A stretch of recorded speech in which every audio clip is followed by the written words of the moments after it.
Аударып тастаған рахым сезім және видеоға кеттік. Мен бала кезімнен ақша табуды үйрендім. Және сол оқиғамды бүгін сіздерге айтып беремін. Мен көп ақша жинадым.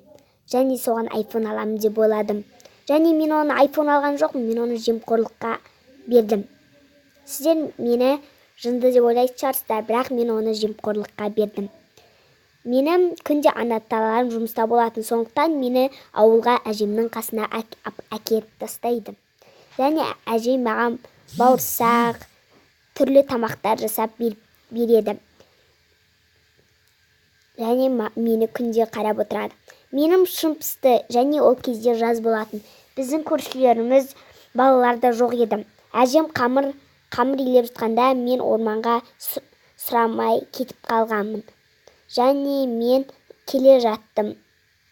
Ойнап келе жаттым. Біраздан кейін қайтам деп ойладым. Және мен көп ромашка, қызғалдақ гүлдерін көрдім. Көп гүлдерді көрдім. Және сол гүлдерді тердім. Теріп біткеннен кейін мен өзіме басыма гүлдермен әдемі жасап алдым. Және мен жолда келе жатқан кезде бір машина қалай шығу жолды сұрап жіберді. Және ол қыз тағып көрді. Және әдемі деп айтты. Және ол менен сатып алды.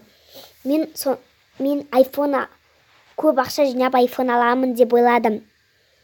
Және мен өзіме iPhone алып ұстаймын. Және ата-анам айтады, әлі сен iPhone ұстауға ерте деп айтады. Және мен көп гүлдер сатамын жолда. Және жолдағы кісілер алмайды. Сондықтан мен оны арзандаттым. Және ол кісілер ала бастайды. Мен ақшамды жастықтың астына жинай бастадым. Және оны ешкімге бермеймін. Және әжеме көмектесіп қамыр илеп біткеннен кейін мен қайта сол жаққа барып гүлдер теріп аламын. Гүлдер теремін.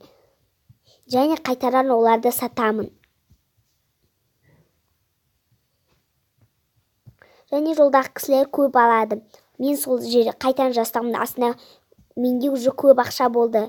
Және мен қайтқан кезде қатты қуанып қайттым. Және ата-анама қалай айтамын, және қалай iPhone-да алуға рұқсат бере деп ойладым.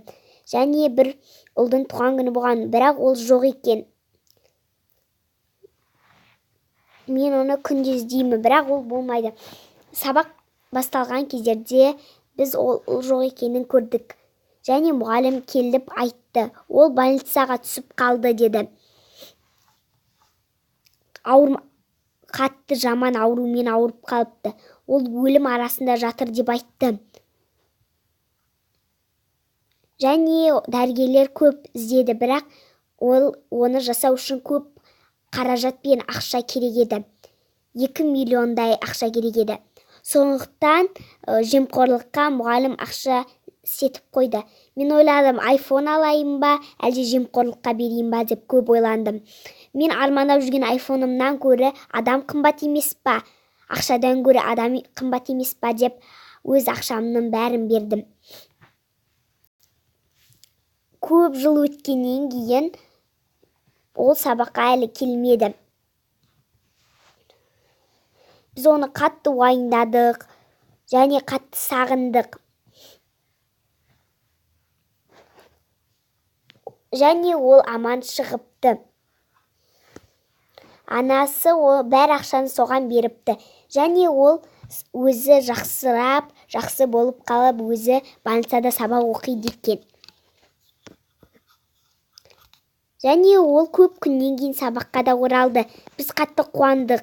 Және ол сабақта да күшті оқыды. Және мен онымен күнде ойнаған кездерде біз бірге күшті ойнаймыз. Және достар, егер сіздер де ақша жинап жүрсеңіз, кеңес беремін. Егер сіздерде сондай болса, сіздер де ақшаларыңызды беріңіздер. Адамнан көрі ақша емес. Адамнан көрі ақша қымбат емес. Сондықтан егер сіздер істегілеріңіз келсе, оларға да ақшаны беріңіздер. Достар, Егер бұл видео ұнаса, сіздерге лайк басыңыздар және подписаться етіңіздер. Сіздермен болған мен Сезім, және сау болыңыздар.